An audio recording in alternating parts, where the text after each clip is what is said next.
Good morning, teachers and studio owners. So I have quickly come up with a few content ideas for you guys to chew on and hopefully get some material out to your dancers for the week. So quickly going through, the content that could be included is obviously technique. If you have that class that really needs to work on their arabesque, but they have not quite grasped the idea of getting the leg behind them, keeping it lined up behind their shoulder, or they're not, or they're arching their back, or they're releasing their tailbone, whatever the technical component is, this is a fantastic opportunity to just drill that one thing, because you have their undivided attention. They're looking at just the screen and they can work on just that thing. Okay.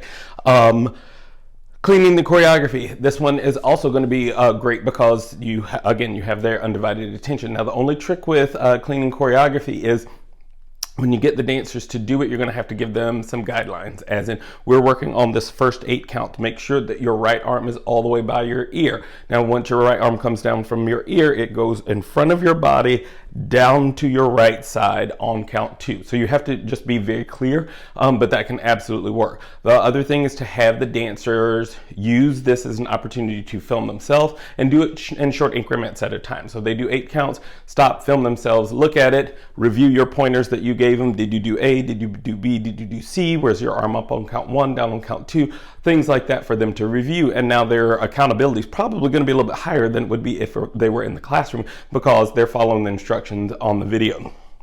And number 3, the critiques. Okay, if you are going through the choreography and you are just calling out things for them to remember, do it in shorter increments instead of just saying point your feet, don't hop in your turn, kind of like you would be getting critiques back from the competition. You have a little bit more time and you are creating the critiques for the sake of the dancers getting better. So you want to, with the critiques, give them what they need to fix it. So if they're all rolling on the floor and they're coming up facing a different direction, then that's a perfect opportunity for you to teach them the spot in the direction that they're going to finish, so that they all come up facing the same direction. So giving them a critique, so there's a difference between giving them a critique that they can use versus giving them information that they already know. They probably either know that their feet are not pointed or they're all looking a different direction, but give them the specifics so that they can actually work on something tangible, and then again ask them to video and watch themselves so that they're again being more accountable for how they're learning.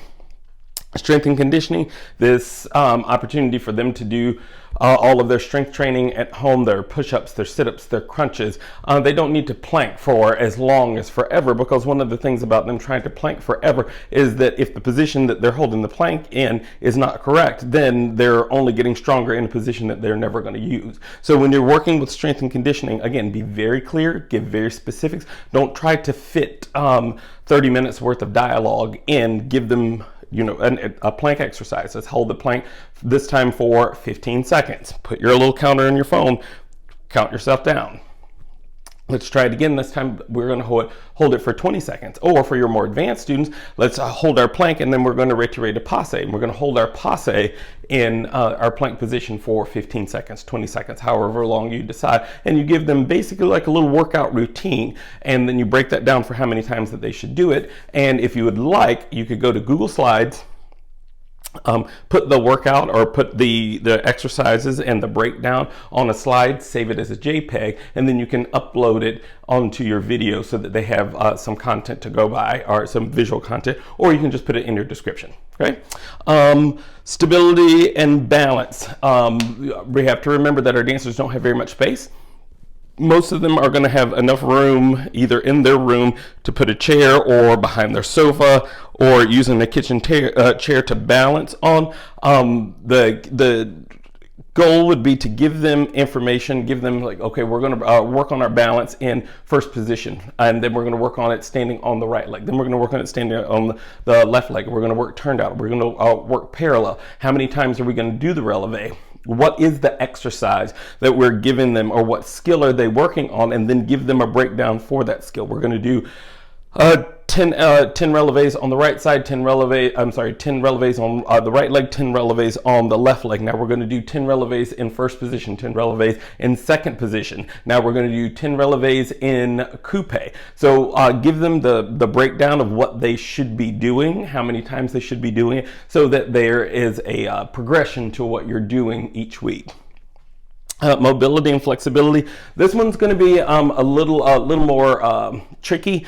The dancers probably already know some stretches, but what we don't want them to do is just holding static stretches. We want them to be moving dynamically so that they are, number one, not going to hurt themselves, and number two, our hypermobile dancers are just not sitting in a comfortable position with their legs apart for 20 and 30 minutes. That's not going to be beneficial to them. It's also almost a little detrimental because they are overstretching their muscles, versus what those dancers that are hypermobile need is a combination of more stability to go along with their mobility. Concepts in technique. Okay, these are things like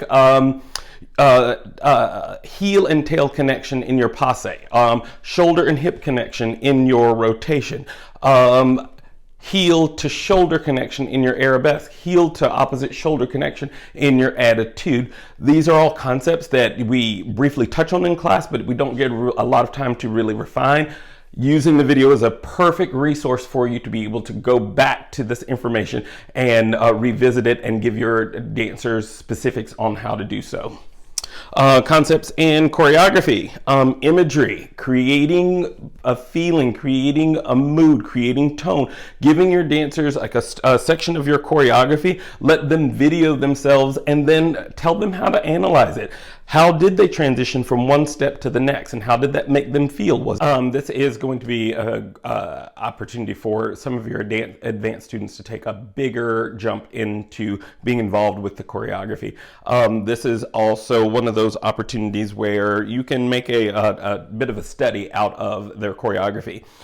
This will actually merge into number 9, which is a choreography study. I know it gets excuse me, cut off in the video, but it's listed on the sheet that I posted on social media. And if you'd like for me to send that to you, just shoot me a message and I can pop it in an email to you. But the concepts in choreography, this is an exercise that I enjoy doing with the advanced students, is to take the lyrics from the song. Let's read the lyrics aloud and do almost like a literary analysis. What are the lyrics referring to? What are they talking about? Why are they talking about it? Has this happened before? A lot of the contemporary lyrics are a little deep.